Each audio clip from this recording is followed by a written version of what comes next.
Hey guys, Tom Barton from TomBartonSports.com here, and we're continuing our series of all of the preseason predictions and previews for college basketball. Look, college basketball season is here. One of the conferences that we're talking about is one of the biggest conferences in America and might send couple of teams to the Final Four, and they are holding the championship from last year, and that is the Big 12. We're going to get into that today. Obviously, guys, please, I need your support, so if you like this, subscribe to the channel, like it, tell your friends, share, and go check out Tom Barton Sports over on Twitter and TomBartonSports.com. So let's get into it. Let's get into the Big 12. At the top is Kansas. It is always seemingly Kansas, but it hasn't been for the last couple of years. Look, Kansas won at least a share of the Big 12 championship 15 times under Bill Self from 2014 to 2019. Also, by the way, 14 straight, and now all of a sudden they've fallen off a little bit, just a little bit. And people kind of making a big deal about it. Look, they finished second in the league a year ago to Baylor and 3 games in the regular season. Finishing second in this kind of stacked conference is no big deal, but to Kansas, yes, it is. Now, Baylor was dynamic last year. We know who Baylor was. The Jayhawks, they returned a couple of guys, Braun, McCormick, Wilson. These guys are coming back.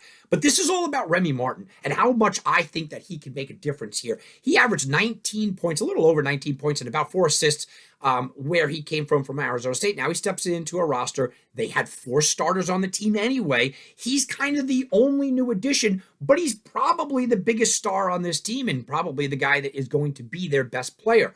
So how does that gel? Can Bill Self turn around and take this team and make it gel where, all right, we have our way. This worked last year. This is the 4 guys last year. Now we're adding this guy, and you got to make sure you facilitate the ball to him because he's the most talented guy. I think it works well. I think Bill Self has been consistently pretty underrated in the echelon. He doesn't get talked about with the Izzos and the Boeheims and the Coach K's or any of that, right? Roy Williams. No, he doesn't. And maybe his resume says that he shouldn't. That's fine. But I know what Bill Self can do, and I think that he is an underrated coach when it comes to developing talent, but I think he's really underrated in the idea of meshing talent, and here's going to be a perfect situation to mesh talent. I am already on Kansas because at 18-1 to win it all, the price was just too good. Now it's dropped all the way down, and this is why I grabbed them early, down to 14-1. I've seen as low as 12-1. So I can't exactly tell you that I love the percentages anymore, but I like the value at 18-1, and I think that this team is probably the best team in this conference, and I think they do win the conference again.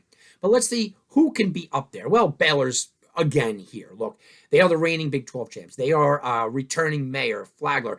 They have the best three-point shooting team in America last year. You look at overall, you could argue one of the best 2 or 3 best offenses in America. They could run with anyone. They could score with anyone. This is this team. But in every sport, I always say it's really hard to climb that mountain twice. It's really hard to repeat. It's really hard to get back there. And especially in college basketball, where the turnover rate is so crazy. And especially for a team like Baylor. You know, you're Duke or Kentucky or UNC or one of the blue bloods. It's almost easier to get back to the mountain. Baylor had the greatest season in the history of the school. The greatest season, you could say, collegiately, for the history of the school, right? You include football, everything. But that's a big thing to try to go out there and now repeat. I just think natural let-off here is why Baylor is going to be behind Kansas. There's also the idea that Texas is going to be pretty good. Yeah, Coach Chris Beard is pretty good. I mean, we know that, right? You got Carr and Allen, you got reliable scorers like Remy. Since he's become the head coach 6 years ago, Beard has averaged 24 wins a season. He's won 2 regular season championships. He's had a Big 12 Coach of the Year honors. Texas Tech was a nothing, and now all of a sudden. And you look at this, and he's got a veteran squad. He's got some transfers. He has the talent to make everyone go, this guy could be Coach of the Year again. He could be the best coach in America. I think he has the talent to do that. I believe that it's still a little early for Texas to overtake Kansas and Baylor. They might be there. And they're a tournament team. They might, I would say they're not only a tournament team, they're a second weekend team, right? They might be an Elite 8 team. They might be a Final Four team. But I don't know if during the regular season itself, they're going to have enough and enough consistency to kind of overtake the big boys right away.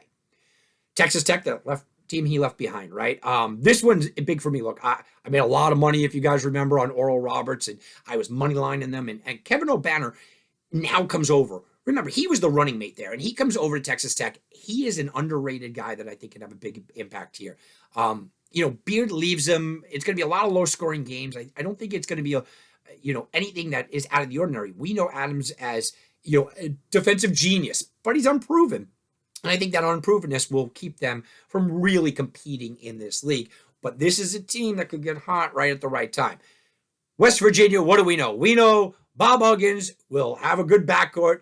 Bob Huggins, he's got it again, and Sherman and McNeil, they're dependable guys. He's going to have great defense. He's going to have confusing defense. We know what's going to happen there. And I keep saying, Bridges is going to be pretty good for West Virginia. But we also know West Virginia is never that team, right? They'll get into the tournament. They'll scare some people. They'll have some big wins, but they're never quite that team.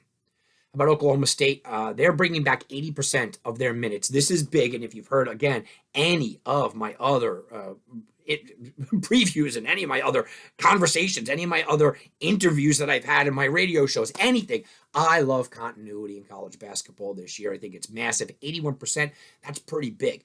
Now, they do have 4 transfers coming over. One of them is a 5-star talent, so they have talent. They have what we know from them, and they're pretty good. You look at Anderson, he's going to explode here. I look at Oklahoma State as a team that sneaks into the tournament. Big 12 is going to be so deep. I think that they could get 7 teams in. They should be, to me, 5th or 6th. Them and West Virginia kind of battling out for 5th or 6th. So they're squarely in the tournament, but I don't think they're a real contender to overtake a Kansas or a Baylor or even a Texas. TCU, look, the shortened season was just the worst of Jamie Dixon's career at TCU. I'm not sure what to make of this. I think he's going to be solid, but in a conference like this, they might be that bubble team on the outside looking in. Oklahoma's kind of the same thing. I just won't bet against Porter Moser. So I'm going to say Oklahoma makes the tournament just because I will not bet against Porter Moser. He comes over. They have a Duke transfer that's pretty good in Goldwire. They have the Big Sky Player of the Year coming over from Eastern Washington, so they have some talent.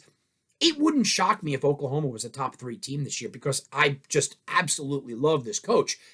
But I think they're in a real tough spot. Big 12 is really, really, really good this year and really top-heavy good. So it's going to be a little tough. Brand new kind of situation. Let's talk about Oklahoma in 2 or 3 years. Kansas State, Bruce Weber's teams haven't been pretty good recently, right? I mean, we know what they are. 21 games below 500 in the last 2 years. I don't see much changing here. This is a Kansas State team that should be at the bottom of the barrel. And Iowa State, look, no new coach, Coach O. I didn't like what I saw in UNLV at all. I'm not saying he's a bad coach. It was not a great culture there, but I didn't like what I saw there. The entire team is gone, except for one player. The entire team. They're coming over 2-22 campaign. They went 2-22, got a coach that I don't think is a good coach, and they got rid of the entire team except for one player. Maybe that's a good thing. Iowa State, they're dead last in this conference. So really at the top, it's this. Do you believe that Beard could step in and get Texas the championship here? I don't think so. So it's Baylor and Kansas. I think Kansas had a bad year according to their standards, and they're taking a step up. I like Remy Martin as their transfer. I think he's the biggest transfer maybe in America to come over. I think that just gives them that edge. And you look at Baylor, there's just a natural regression with Baylor. This doesn't mean I don't like you guys. It doesn't mean I can't see you guys cutting down the nets again. I just think it's so hard in every sport, especially college basketball, to do it twice. So I'm going to say it's Kansas. I have Kansas going to the Final Four. I already hold a ticket on them at 18-1 to win it all. Although at the current price, I don't know if I love it. But I think Kansas is in for a big year. I like Bill Self. I like Martin. I like Kansas. But I think that this conference as a whole is going to have a fantastic season. They are going to do some real damage come March. And, come March we'll talk and I'll go, I kind of told you guys. All right. If you like this, please subscribe, like it. Make sure you go to Tom Barton Sports over on Twitter and TomBartonSports.com as well. It should be a real good season. Everybody, enjoy out there in Big 12 land.